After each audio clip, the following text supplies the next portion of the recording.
Otimoi Otagange. My name is Kumuro Wenze. I'm here representing Mboka Njambe, God's Universal Village in Gabon. We are a community of Babongo Bwiti people, the originators of the practice of the Bwiti spiritualism and the use and application of Iboga. So today, it's been a little bit of time since I've talked, but today this particular video is going to oscillate in and around the topic of the proliferation of the commodification of spirituality according to the perceptions of the indigenous. So first I must create some knowledge here for people listening. You're looking at a white man, yes, you need to overlook that. I'm not going to go into all of these things, but you need to understand spirituality is about unity. It's about world brotherhood of man. In our tradition, the use of Bwiti and Iboga only exist insofar as they are working for Ubuntu. An Ubuntu principle is the reconciliation of Zambekana, God in self, which brings the unity and the recognition that the individual is embodied and a representation of Zambe, and he must therefore live according to the principles of those universal realizations. So firstly here, to be in a situation such as me, I'm something called a Gangana Zomba. In our tradition, it's a healer, if you will, with quite a few different delineations or tasks of life. And this is going to be part of what we're going to talk about with the commodification of spiritual supposed achievements that are happening in this new spiritual left, which is very much a colonizing force that can't be seen as one by those who want something from the indigenous. So firstly, we must realize something, and I am posing that situation. Here, what I'm talking to you, nothing will come outside of or embellished upon or anything else that hasn't been from the voice of my king. We are people who live away from even mainstream society within our own representative country. We live according to the forest. We build from the forest. We live its complete principles. We're initiated with this plant spirits. We stay and live in harmony. And a healer is only as good as his living standards within the original indigenous teaching. That means not making a vocation or a job out of healing. That is not something accepted by any true intact indigenous society. The healer is someone who actually has to be in a capacity where his entire job, so there's no other work that he can do. He only can serve God.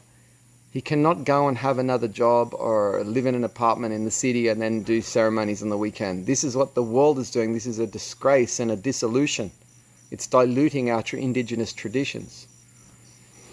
And while I'm here coming from this perspective of Gabon, firstly, people can also learn here that we must understand that even me here in Costa Rica, at this point in time, while I move between Gabon and here, this is only by the graces of the indigenous of this land, First Nations people, the Bribri, Maluku, Taraba, Baruka. All of these people and more are the reason why any gringo can arrive in Costa Rica. I'm going to start with my particular reference here. So without the graces, their knowledge, their lay of the land, what grows here, their cosmovision is all taken by the colonizing forces, the conquistadors in this case in Central America. But first and foremost, that's our heritage as Westerners and white people. You still have the colonizing mind inside, and I'll show you how you have this applied to this theory. So you would like to be a healer, okay? So firstly, your mind kicks in, and that's a transactional ideal already. It's already an irrational idea. What it is, why I mean that, is have a close look at that first movement you made to be a healer, was escape. You're escaping something. You're lost. You don't know what to do. You think this would be better. These are all mind choices. Mind choices, not God's choices. So what I want to explain is in the indigenous community, and I'll refer to my dear friend, the grandson of the king here, the Bribri, Namu, that job is something realized within them when they're a young child. They live isolated from any Western influences. There aren't phones, there aren't electricity, there isn't distractions, there's just pure interaction with the plants, pure interaction with their medicines, and pure interaction with their cosmovisions and stories and sharing, which goes on not just for 2 hours of the day like these people do. This is all their life. They don't ever move away from that. Now, under that premise, he has to the potential healer in that has to see that he is actually capable himself, and then be seen by the elders, and then watched for perhaps 5 to 10 years to see whether he's actually changing and perhaps not cut out to be that mold. Once he does become that mold, and he's in there, he's now someone of the community of 8 pillars. In the Bribri case, 8 pillars. The Awa, the healer, which is the equivalent to the Gunga in my tradition, is permanently entrenched in the community, healing the community, living without monetary gain, completely severed from any commodification, any economy, any modern colonizing tool, which is money, completely separate. All indigenous healers cannot be involved with money. People will be listening to my video. Oh, what do you do? Don't worry about what I do, because before I went into this situation, right, I was already materially settled, if we're talking about the material, meaning I've got rid of all of it. I have no need for money and I don't use it, other than to pay the utilities here. The rest goes to our family, and I'm yet to meet any Westerner doing this, because that's what it takes to be a healer if you're a Westerner. You have to donate your entire life. It's not a vocation, as I said.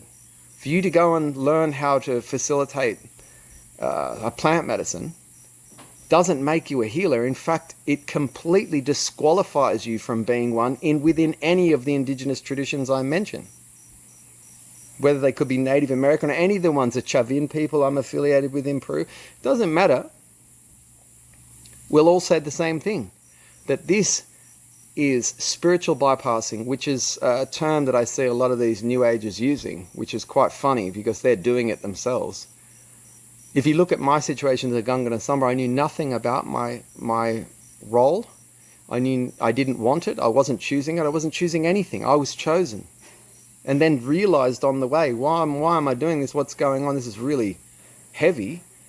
And then seeing it all fit into place and seeing that it was seen in me that I would be this. But I don't know. So what I'm saying is any true healer's choice, he doesn't fully know. He can't know. If he knows, he has an agenda and it's a dream. And when it's a dream, it means he isn't in control. He's created a projection of which he fulfills.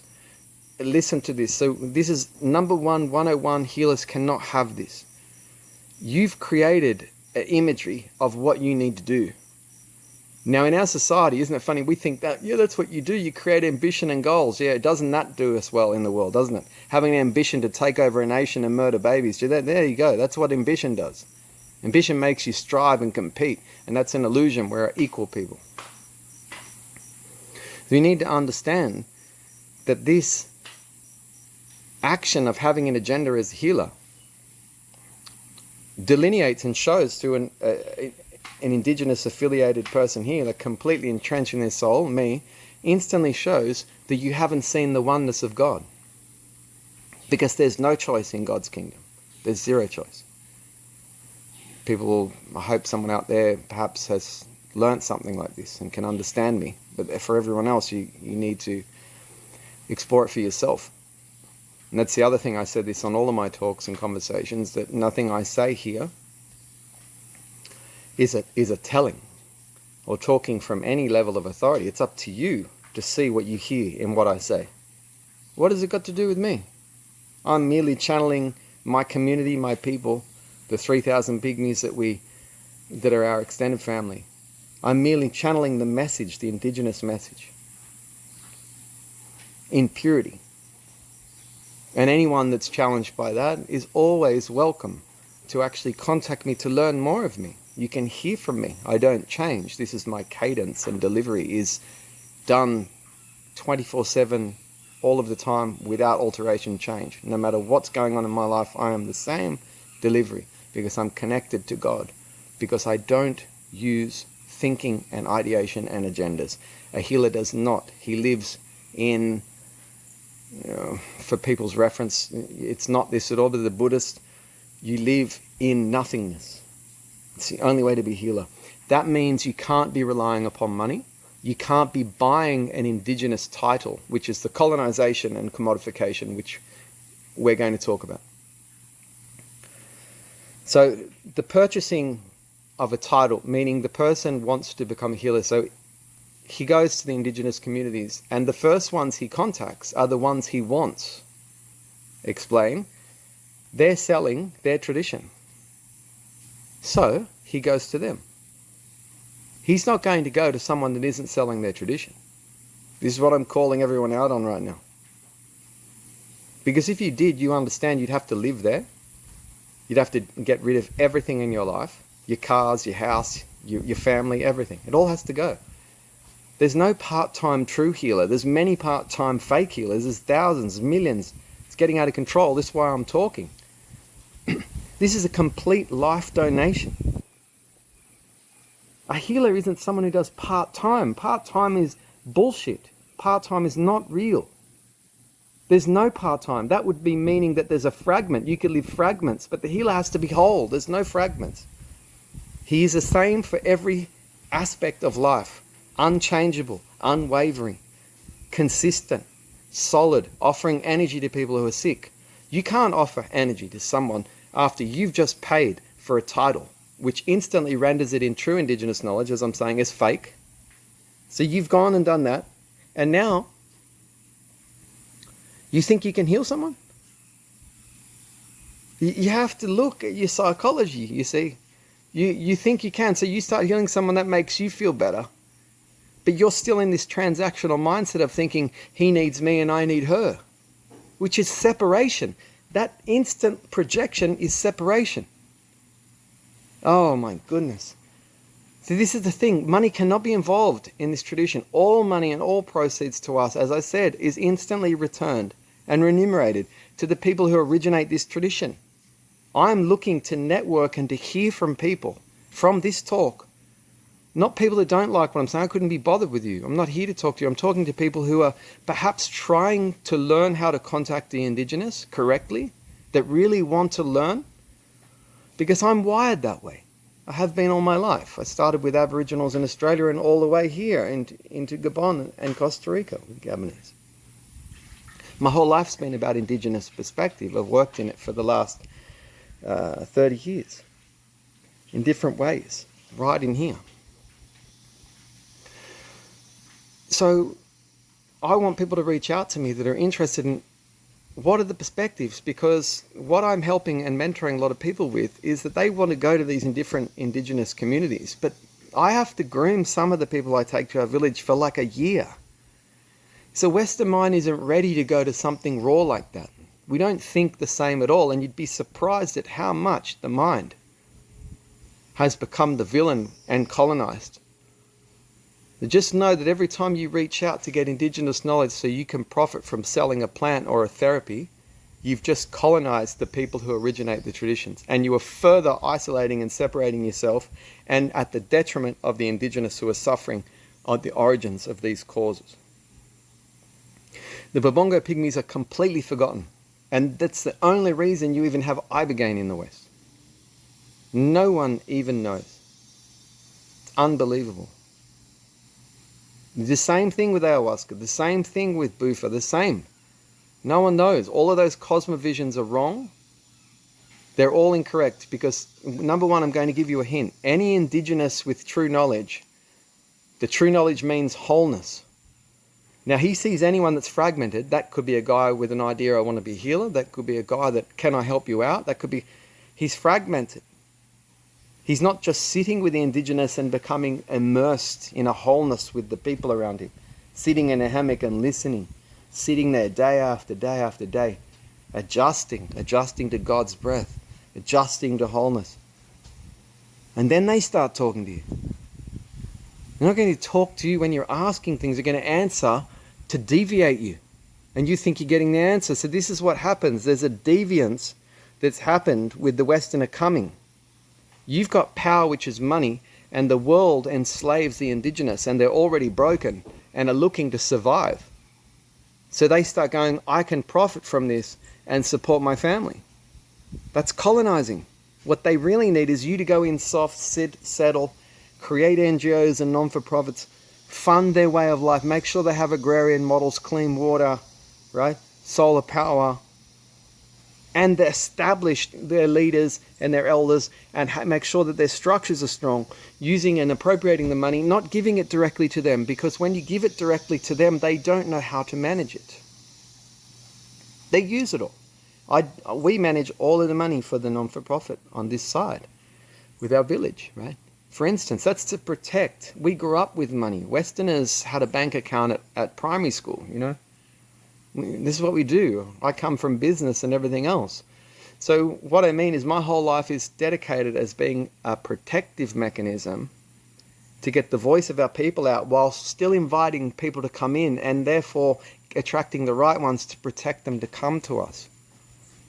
So I'm like a doorman, right? And that's to make sure that we're not getting people who are coming with this colonized, commodified mind that's thinking, oh, it's all a dream, it's romantic, I want something. That's very dangerous. That's very colonizing. I want something, very romantic. You might as well put a pith helmet on and get on an elephant with a musket in India, huh? And shoot some people. And be really careful with how you approach any dreaming, any escape from your life, meaning I need purpose. That's all an incorrect way to approach any indigenous. You'll only corrupt them, and you'll only attract the ones that are going to give you a fake idea of the tradition, because the true ones cannot and will not and never do sell the tradition. Any indigenous selling his tradition is no longer a man of stature.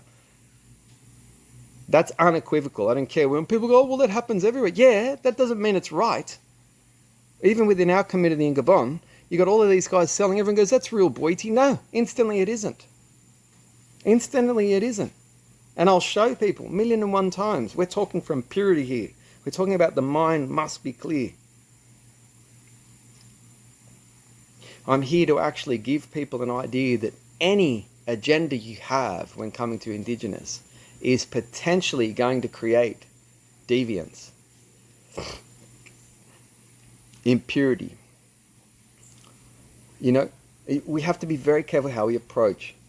So how we approach is, first we get ourselves in some shape, way and form free of our colonized conditioning.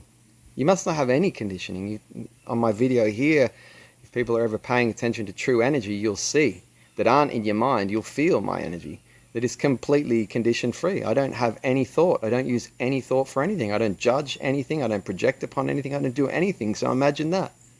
What's that about? That's the indigenous mind naturally. The indigenous man that's thinking and scheming and giving you something, he lost his way. They don't do that. They observe, that's all. You need to really know how to approach. So when you're coming, you need to decondition. Really, if you're looking to do this correctly in anyone's interest, and that's all I can do, I'm trying to here be representative of my Bree brothers on this land. That's why I'm doing these talks, and my people in Gabon. We're looking to be affiliated with true indigenous and true people who really want to come to be purified, to learn the silent mind, so they can then see whether they're wired towards the indigenous living. Most people have these romantic ideas about indigenous living, and we've even had some guys that promise the world, and they go and they live there for 1 year and then they come home, live straight back into London. That's not on. That's not on. If you can't adjust and change your entire life and live monastically, you can't be truly affiliated with indigenous. The Westerner needs to be someone very special to be accepted by anyone in any tradition of substance. It's just how it is. You have to be wired that way. Once again, it's not someone who decides or wants or dreams of. No, I'm living proof of that. It's not. My wife and I, no dreams, no desires, nothing.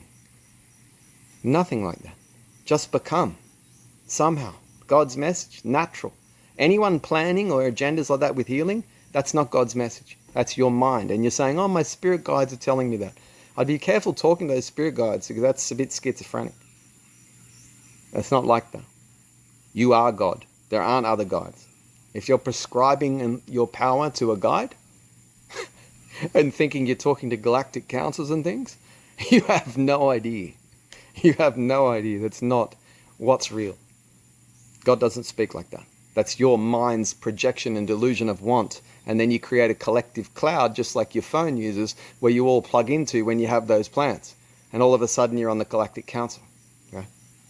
It's the indigenous, when they hear this, especially the Bree about that stuff, they laugh constantly.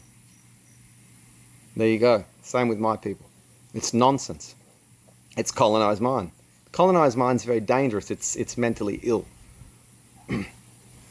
Especially the New Age spiritual movement, the commodifiers of everything sacred, all through orgiastical agenda and want and bliss and sensual and sexual behavior and polyamory and all of this disgusting, debauched behavior which has nothing to do with the principles of wholeness or God. It's actually antithetical to anything. They're complete fragments, complete controlled projections, complete unawareness where the person doesn't know that everything they're going through is their own ideal. They're assigned it to God outside. That's how you can tell a true man, indigenous man of God, and one that's out there talking God. God is you. No other way to know him. I'm talking God's voice now. That's how it is. I'm talking him, not a spirit guide. Need to understand this. So what we want to be drawn attention to, what we want to draw attention to, what I'm trying to draw attention to is the approach towards wanting something from the indigenous. And for people also to be very aware and not succumb to being a person attending these people's, whatever they are, retreats or ceremonies or things. Because I'll say it once again, no healer can be operating outside of a true village or community and selling anything. No. So that's fragmentary and a healer's whole, once again. So it is becoming worse, sadly. I have to be really honest with that, and we have to accept that, which we do. It's God's plan, right, to allow these people free will until they realize that they're when they pass over, that they've been living a complete delusion with their back turned on God. So that's why I'm here passionately pleading to people, if you'd like to really know what the Creator is in a new way, according to the indigenous that shared the same principles worldwide, then one must first work on the self to be completely quiet, to listen. Can you imagine this? Suppose this to you. So if you can't be quiet, I mean, right now, everybody, if you I'm living in it, but for you, you stop and there's nothing. So you can't do that. You try and you meditate and you block it out, and then it's busy again when you work. That's called resistance and blocking. I'm talking about being silent right now as you talk.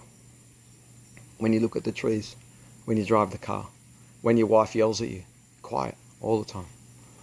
Right? This is what's required for you to start to even adjust to what the indigenous man is. Because you're looking at him and you don't even know. This is how terrible it is for me to see. I see this all the time. Westerners instantly, and I have to help it with people I take to Africa, they instantly they don't even know they're doing it, projecting on the Africans, and they're coming to me and saying, what's wrong with him? Right? Because your mind can't stop your nonsense. You're so involved with thinking and fragmentary perspectives and wants and dreams and desires that what happens is you're constantly projecting on others and just instantly assuming and creating that reality that they are you and that they think like that and they're doing what you think they are. No, they're not. They're not doing that at all. They're looking at you completely silent, going, holy shit, that mind is full of rubbish and out of control. We need to do something about that. So that's any true interaction. You can't go to the bri here with that type of nonsense. It's very dangerous for their community. It actually harms them. They get very scared of the volatility of the mind, the instability, right? It requires a lot of energy. When I bring people to my village, all the women don't sleep that night, on the first night. They can't. This is electrical disturbance on modern colonized people. You're just a storm of static, 5G frequencies and yelling and screaming and opinions and ideas. It's really static. You have to be really gentle. So that's why I'm saying you come to something like our mentoring programs and return to the people who are giving you the principles and learn some adjustments to get ready to approach some of the immediate indigenous in your area. So if you will, I'm like an area, an infirmary, if you will, as you're a patient here, getting clean with the use of Iboga in our rituals. For then, hearing the mentoring, for you to adjust and start to work on that decluttering of mind, right? By allowing the thoughts to come and go, right? Actual complete dissolution of all the conditioning and learning that perspective, learning how to balance and manage yourself by stillness. Then you can possibly go to whatever indigenous outlet you're looking at with a new perspective, knowing to go in there gently, politely. These people are of complete love and compassion. When the Western colonizer came, he's completely murderous and violent. Just the devil embodied. Everyone doesn't realize that the people who control you today are the same devils that did that. The same people. And you've forgotten that. They've just shifted the goalposts and now they're telling you something else and you're still interacting with them. We don't listen to any of them. And listen to them. If you want to be possessed as a demon, yeah, keep listening to them. That's not a good idea, especially when you're coming this way. So you stop. You've got to let go of those things too and have a plan. That when you go home from some treatment such as what we do, you've got to have a plan to go home and really put your foot down and take it serious, your life.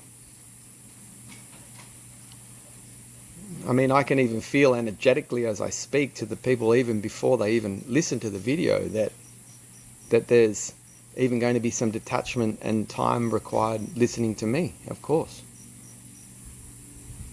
But it doesn't stop me from holding fort here. And people, if you really open your heart, you'll see someone talking who has zero agenda other than humanity. There's no profit or gain of anything. I don't do that. That would be controlling. Oh, I need this, I need that. I don't do. I've already got it. I'm here. That's it. I'm talking. This is what we need to be, free. And once again, you're not free when you're chasing a goal or chasing to get something from someone. Coming quiet and trusting with some hope and faith that things will open up for you. But it takes the modern colonized Westerner to decondition. It takes him to decondition through these processes, and like I said, through our process here, before you should go towards those things. And I'm saying this on behalf of my people. It really, really, without that, we risk losing our traditions. We've already lost them through all of this spiritual New Age movement. Completely, even the poor Titus from South America and things that come. I mean, what you need to understand, and I live amongst indigenous, you need to understand something, that anyone in our communities that left because someone paid him and flew him to Costa Rica, and then he started to doing ceremonies and getting paid and getting fat and hanging back and not living in his community, healing his community and living there and being that person, he's not a real healer. He's been blinded. He's been demonized. That's colonized healer. Any healer that leaves under that premise for money is demonized. There you go. That's dramatic. Because they're all doing it. All of it. All of them. Anytime you pay a healer and remove him out of his country, and he's never actually had that opportunity, of course he's going to say yes, and you've just created dollar signs in his eyes. You have to be so gentle with indigenous. You don't splash money around. You know? Oh, that's because you're all caught up in, it'd be so nice to have him at our retreat and that would be balanced and we're helping humanity. No, you're not helping humanity. You've just fragmented it. What he needs to be is back in his community, and you to go there and give money to that community so they can be strong and put programs in place. New water, solar. Go and live with them, learn them. What do they need? Not just their plant and sacrament. Colonizers, you're just taking their shit and using it, right? It's not how it works. It's very bad. I'm calling out every single person, all of the whole New Age movement. You can kick and scream as much as you want, but until I meet someone who's actually doing what we're doing and something else and sacrifice their entire life and working with these and living these communities, well, no, I'm going to continue saying this. It's very bad, very bad. You know, someone's got to be out there in an educational frame to help. I'm looking for people who actually register and recognize what I'm doing and feel some similarities and perhaps want to reach out to me because I'd like to collab with people in their relative fields that actually understand what I'm saying and to learn more, because we need to get this message out far and wide, because it's getting completely out of hand. You know, on this land now, you know, we're only talking with the Bribri yesterday about the proliferation of and abuse of their sacrament, cacao, a lack of education and understanding. There are 0 ceremonies to do with cacao. We don't do ceremonies with Bribri with cacao. Any Bribri offering you a cacao ceremony is completely out of line. It's nothing to do with the truth. We don't do that. Cacao's for sharing, and we have a guardian, and she's one of the 8 pillars of the community. And that person actually is born with the realization of the spiritual forces of the cacao and is wired towards that and lives there and prays over that. It's her domain, and she disseminates this amongst the communities, and they share casually of an afternoon or anytime we visit or perhaps with dinner. That's all. See what I mean? The colonizers come in, put some tarot cards, some flowers, and have some cacao and go, I'm traveling. No, that's not what it was used for. When I told the Bribri the other day, they say they're traveling with cacao. It is cacking themselves. Like, they think this is out of control. Right? This is just an example, and it's the same with the Iboga, right? I've resisted going into that too much, but I see it all the time. I see guys come to me that have been doing Iboga on and off for 10 years, and they know nothing about it. Nothing about it, because the mind's colonized. No amount of sacrament's going to bust through the deconditioning if you're not first made aware and then being able to work on it, which is why the true spiritualism of Bwiti exists in our tradition. It's to educate. And it's the same with the Bribri. We have a cosmovision with 8-fold path, just like Sanskrit, working in 2 different directions. So please, anyone reach out to me that's interested. I'm here. I really am. I want to be here in this frame more. I'm trying to actually get people out there to learn a new way to approach these traditions so we can support and assist their way of life, their true ethos and who they are. The Western world's encroaching fast. We know it's been going on for a long time, but let's walk gently. Thank you for the time here, for everybody that you put in to listen to the talk. And I wish everyone the best and the graces of God. May love, peace, and grace be with all of you.